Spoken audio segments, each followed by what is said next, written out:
terms of age, we cannot even compete with Pieper, not to mention Beck and Herder. Our publishing house was family-owned until the 1970s. Today it's part of the Holzbrunn Publishing Group.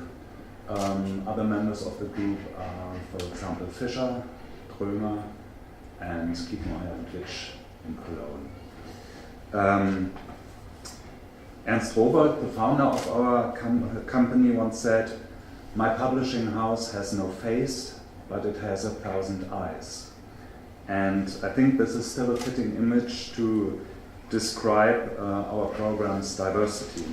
As a general interest publisher, Rowohlt's 7 imprints, you see them on the top, cover nearly all genres from literary fiction and non-fiction, commercial fiction, to children and young adult fiction.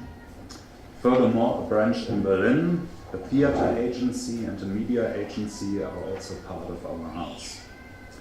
In Germany, Rowohlt is known for having brought American literature to Germany in the 1920s, and up until today we publish many contemporary American authors like Thomas Pynchon, Jonathan Franzen and Jeffrey Eugenides. But we focus equally on German and European authors like Peter Buwalda, Daniel Kehlmann, Peter Nadasch, just to name a few. Rowohlt is also known for having introduced paperbacks to Germany after 1945, and our paperback imprint Rowohlt is still a strong trademark. As to non-fiction, taken with a pinch of salt, one could say we publish upmarket non-fiction in hardback and commercial non-fiction in paperback. That's really taken with a pinch of salt because our most successful title in hardback currently is a memoir by Germany's most successful rock band, Die Toten Hosen. I'm editorial director for the hardback non-fiction, so I'll concentrate on the hardback list now. In hardback non-fiction, we publish 16 titles per year, and the main areas on this list are science, history, biography, philosophy, politics, and current affairs. Among our authors you might know are, for instance, Stephen Hawking, Oliver Sacks, and Michio Kaku. The first book I've chosen to present here is a best-selling biography of Albert Camus.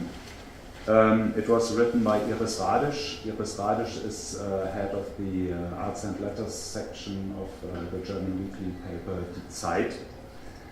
And in my opinion, it's not only elegantly written, but she has found a quite original approach to her subject. Even though the narrative is in chronological order, the individual chapters are named after Camus' 10 favorite words, such as, for example, mother or south. He once listed these words as important to him, and Radisch uses them as keys to the interpretation of life and work. The second book is Jim Holt's. The original title is Why Does the World Exist? It's about the old philosophical question, why is there something rather than nothing? In order to answer this question, he proceeds like a detective. That's why the subtitle is A Philosophical Detective Story. He interrogates famous experts like cosmologists, philosophers, theologians, and he offers thought experiments.